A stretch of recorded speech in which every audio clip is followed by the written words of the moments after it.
ఓం శ్రీ గురుభ్యో నమ. ఓం శ్రీ మాత్రే నమ. రవిగ్రహము, సూర్యగ్రహం, ఆదిత్యుడు, ఆరోగ్య ప్రదాత. సూర్యభగవానుడు సంవత్సర కాలం తర్వాత మళ్ళీ ఉచ్చస్థానంలోకి వస్తున్నాడు. ఏప్రిల్ 14వ తారీఖున మేష సంక్రమణం జరగబోతుంది. ప్రధానంగా రవికి ప్రధానంగా ఉండే సంక్రమణాలు ఏవంటే చాలా సంక్రమణాలు ఉంటాయి. రవి ఏ రాశిలో సంచారం చేస్తే దాన్ని సంక్రమణం అంటారు. దానిలో సింహ సంక్రమణం ఒకటి, మేష సంక్రమణం చాలా ప్రధానమైంది. ఇందులో మేష సంక్రమణం సంవత్సర కాలం తర్వాత మళ్ళీ సూర్యభగవానుడు తన ఉచ్చస్థానమైన కుజుడు యొక్క క్షేత్రమైన మేషరాశిలోకి రవి సంచారం ఏప్రిల్ 14వ తారీఖున జరగబోతుంది. రవి ఆరోగ్య ప్రదాత, ఉద్యోగ కారకుడు, జీవితాన్ని నడిపించి ఆరోగ్యపరంగా ఎలాంటి నష్టం జరగకుండా రవిగ్రహం కాపాడుతుంటాడు. ఆరోగ్యం మహాభాగ్యం అంటారు, హెల్త్ ఈజ్ వెల్త్ అంటారు, హెల్త్ ఈజ్ గ్రేట్ లక్ అంట కూడా అంటారు. అంటే సూర్యభగవానుడి యొక్క కరుణాకటాక్షం ఉంటే మన జీవితంలో అన్నీ కూడా విజయాన్ని సాధించే అవకాశం ఉంటుంది. ఒక ఉద్యోగమే కాదు, వ్యాపారమే కాదు, ఆరోగ్యమే కాదు, అన్ని విషయాల్లో ఉద్యోగకారకుడు, ఆరోగ్య ప్రదాత అయిన సూర్యభగవానుడి యొక్క అనుకూలత ఉండాలని ఖచ్చితంగా శాస్త్రం చెబుతుంది. అందువల్లే పూర్వం రోజుల్లో సన్లైన్ ఉందా అని అడిగేవాళ్ళు అస్తాముద్రికను చూపించుకునేటప్పుడు. అంటే అదృష్ట రేఖ అనేవాళ్ళు. ఆ అదృష్ట రేఖ సన్లైన్ అనేది ఏ విధంగా ఉండబోతుంది, రవి యొక్క ప్రభావం అనేది ఈ ద్వాదశ రాశుల మీద ఏ విధంగా పడబోతుంది. సహజంగా వాళ్ళ రాశి దగ్గర నుంచి 3, 6, 10, 11 స్థానాల రవి ఉంటే మంచివాడు. ప్రత్యేకంగా ఉచ్చస్థానంలో ఉండటం వల్ల ఎలాంటి ఫలితాలు జరగబోతున్నాయో ద్వాదశ రాశుల వాళ్ళకి మనం ఖచ్చితంగా తెలుసుకుందాం. ధనస్సు రాశి వాళ్ళకి రవి ఉచ్చస్థానంలో ఉండటం వల్ల ఎలా ఉండబోతుంది అంటే, పంచమ స్థానంలో రవి ఉంటాడు. పంచమంలో ఉండటం వల్ల కొంత బంధుమిత్రులతోటి ఎలాంటి వివాదాలు రాకుండా చూసుకోండి. చంచల బుద్ధి బాగా పెరుగుతుంది. అంటే ఒక సమయంలో ఉన్న విషయాన్ని మరో సమయంలో వీళ్ళు మారే అవకాశాలు ఎక్కువ ఉంటాయి. అంటే ఏ దాని మీద కూడా కొంత కాన్సన్ట్రేషన్ చేయరు. వీళ్ళ మీద నమ్మక ద్రోహం కలిగే అవకాశాలు ఎక్కువ ఉంటాయి. ధనపరంగా కొన్ని ఇబ్బందులు రాకుండా చూసుకోండి. శత్రువుల వల్ల కొంత భయం కలిగే అవకాశాలు ఉంటాయి. ఎవరు మిత్రులు, ఎవరు శత్రులు అనే విషయం మీద కొంత కాన్సన్ట్రేషన్ చేయండి. మిగతావన్నీ అనుకూలంగా ఉంటాయి. కుమార్తెల యొక్క వివాహము, సంతోషకరమైన శుభవార్తలు వినే అవకాశాలు, తల్లిదండ్రులు అంటే జ్ఞాతుల రీత్యా కూడా ఆస్తి పంపకాలు జరగటం, నూతన మిత్రుల యొక్క కలయిక, అంటే వాళ్ళు మంచివాళ్ళ చెడ్డవాళ్ళ చూసుకోండి, ధనప్రాప్తి, కొంత వస్త్రలాభం కలగటం, దూర ప్రయాణాలు కూడా కొంత అనుకూలించటం, అన్నదమ్ముల మధ్యలో కూడా అనుబంధం బాగా పెరగటం, ఒకటి శరీరమునందు రోగ నిరోధక శక్తి అనేది కొద్ది తగ్గే అవకాశం ఉంటుంది. ఆరోగ్యాన్ని జాగ్రత్త ఉంచుకోండి. వ్యాపారపరంగా జాగ్రత్త అవసరం. ముఖ్యంగా పార్ట్నర్షిప్ వ్యాపారంతో కొన్ని ప్రతికూల ఫలితాలు జరుగుతాయి. అనారోగ్యం వల్ల కూడా కొంత అధిక ఖర్చులు బాగా పెరిగే అవకాశాలు ఎక్కువ ఉంటాయి. అలానే సంతానానికి కూడా ఆరోగ్యపరంగా ఇబ్బందులు కలగటం వల్ల కూడా కొన్ని అనవసరంగా వాళ్ళకి డబ్బులు ఖర్చు అయ్యే అవకాశాలు ఎక్కువ ఉంటాయి. కానీ అవసరమే, డబ్బులు ఖర్చు పెట్టాలిగా. ఆరోగ్యం మహాభాగ్యం. ఆరోగ్యం బాగుంటేనే బాగుంటుంది, సంతానం బాగుంటేనే, పిల్లలు బాగుంటేనే తల్లిదండ్రులు బాగుంటారు. ఊహించని ప్రయాణాలు, కొంతమంది ద్వారా చిక్కులు, రియల్ ఎస్టేట్ రంగం వాళ్ళ కొంత వృద్ధి కలిగే అవకాశాలు, విదేశాలకు వెళ్ళటం, కంపెనీ ద్వారా కూడా ముందుకు వెళ్ళే అవకాశాలు ఎక్కువ ఉంటాయి. నేత్ర సంబంధమైన వ్యాధులు రాకుండా చూసుకోండి. అంటే నేత్ర సంబంధం అంటే కళ్ళకి సంబంధించిన వ్యాధులు రాకుండా చూసుకోవటం చాలా మంచిది. కళ్ళకి సంబంధించిన వ్యాధులు గ్లూకోమా ఒకటి, తర్వాత శుక్లాలు ఒకటి, తలనొప్పి, నేత్ర సంబంధమైన వ్యాధులు, దురదలు, గొంతు సంబంధమైన వ్యాధులు ఇలాంటివి రాకుండా చూసుకోండి. నేను కొన్ని పరిహారాలు చెప్పబోతున్నా. ఆ పరిహారాలు మీరు పాటించడం వల్ల మంచి జరిగే అవకాశాలు ఖచ్చితంగా ఉంటాయి. రవి యొక్క అనుకూలత చాలా అవసరం. అంటే ఏ జాతకులకనైనా సరే రవి మహర్దశ బాగుండాలి, రవి మంచి స్థానంలో ఉండాలి.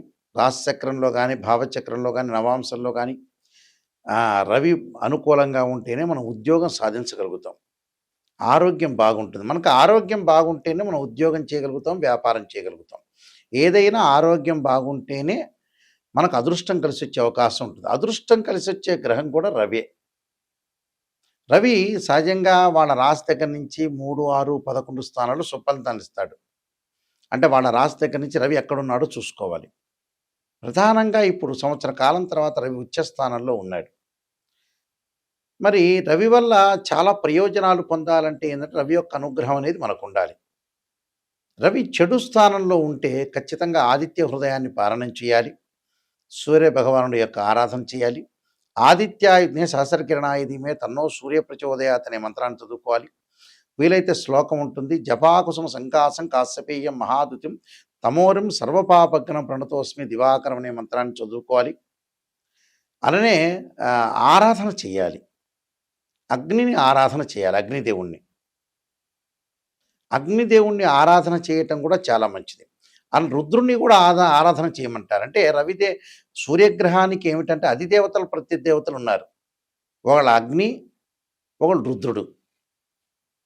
అంటే రుద్రుణ్ణి పరమేశ్వరు యొక్క ఆరాధన చేయాలి. అలానే విష్ణువు యొక్క ఆరాధన చేయాలి. అంటే ఓం నమఃశివాయ పంచాక్షరి చేసుకోవాలి. ఓం నమో నారాయణ అనే మంత్రాన్ని కూడా మనం పఠించడం వల్ల కూడా మంచి జరుగుతుంది. కాబట్టి ఖచ్చితంగా సూర్యుడి యొక్క ఆరాధన చేసుకోవాలి. సూర్యుడి యొక్క ఆరాధన చేయటం వల్ల కూడా మనకి అన్నీ కూడా చెడు ఫలితాలన్నీ కూడా తొలగిపోయి సుఫలితాలు వచ్చే అవకాశం ఖచ్చితంగా ఉంటుంది. అంటే ఇవన్నీ కూడా నేర్చుకొని మీరు ముందుకు వెళ్ళాలి. అంటే చదువుకోవాలి. ఏదైతే మాకు రవిగ్రహం బాగలేదో జాతకరీత్యా, కానీ ఇవన్నీ కూడా గోచారీత్యా చెప్పబడే ఫలితాలు. బర్త్ చార్ట్ వేరు, గోచారం వేరు. గోచారం ఎప్పుడూ కూడా ఎంత కృషి చేసినా కూడా ఆవగింజంత అదృష్టం ఉండటానికి గోచారం. బర్త్ చార్ట్ ఏంటంటే జీవితాంతం కూడా అనుకూలంగా ఉండటానికి బర్త్ చార్ట్ అవసరం. ఆ బర్త్ చార్ట్ ఏ విధంగా ఉండబోతుంది, ఆ బర్త్ చార్ట్‌లో రవి మార్గదర్శ మాకు కలిసి వస్తుందా లేదా, ఉద్యోగ ప్రయత్నం సఫలీకృతం అవుతుందా, ఎప్పుడు కూడా కొంతమందికి ఉద్యోగం అప్ అండ్ డౌన్స్ ఉంటాయి. ఉద్యోగాలు ఎంప్లాయ్మెంట్ ఒక సంవత్సరం బాగుంటుంది, ఇంకో సంవత్సరం ఖాళీగా ఉంటారు. ఆ సంవత్సరం అంతా కూడా డబ్బులు సంపాదిస్తే నెక్స్ట్ ఇయర్ ఆ డబ్బులు ఖర్చు పెట్టేస్తారు. 2 సంవత్సరాలు బాగుంటుంది, మూడో సంవత్సరం బాగుండదు. అలాగా కంపెనీలో తీసేయటము, ఉద్యోగంలో వీళ్ళు బయటికి రావటము, వీళ్ళ మీద ఫేవరబుల్ లేకపోవటము, శత్రువులు బాగా పెరగటము, ఇలాంటి ఇన్సిడెంట్స్ ఎక్కువగా జరిగే అవకాశాలు ఎక్కువ ఉంటాయి. కాబట్టి ఉద్యోగపరంగా ప్రయత్నాలు ఏ విధంగా ఉన్నాయో తెలుసుకోవాలి. తెలుసుకొని చాలా జాగ్రత్త పడి ముందుకు వెళ్తేనే మనకు మంచి జరిగే అవకాశాలు ఎక్కువగా ఉంటాయి.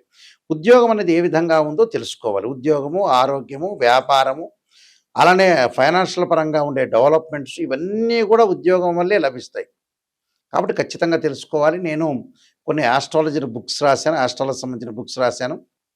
దానిలో కాలసర్పయోగము, కాలసర్పయోగ చంద్రిక, రాహుకేతులు, ఛాయాగ్రహాలు, పుత్ర గణపతి వ్రతము, స్వప్నశాస్త్ర ఫలదీపిక, అలానే బృహత్ పరిహార సింధు, దాంతోపాటు జాతక చంద్రిక, వివాహ మార్తాండము, సర్వదేవతా గోత్రపురులు పార్ట్ 1, పార్ట్ 2, నవగ్రహాలకి దోషాలు పోవడానికి దశమహావిద్యల యొక్క అమ్మవారి యొక్క స్తోత్ర పారాయణాలు, పుత్ర గణపతి వ్రతము, ఇలాంటి ప్రిడిక్షన్ ఆఫ్ ఆస్ట్రాలజీ అనే నెంబర్ ఆఫ్ బుక్స్ రాశాను.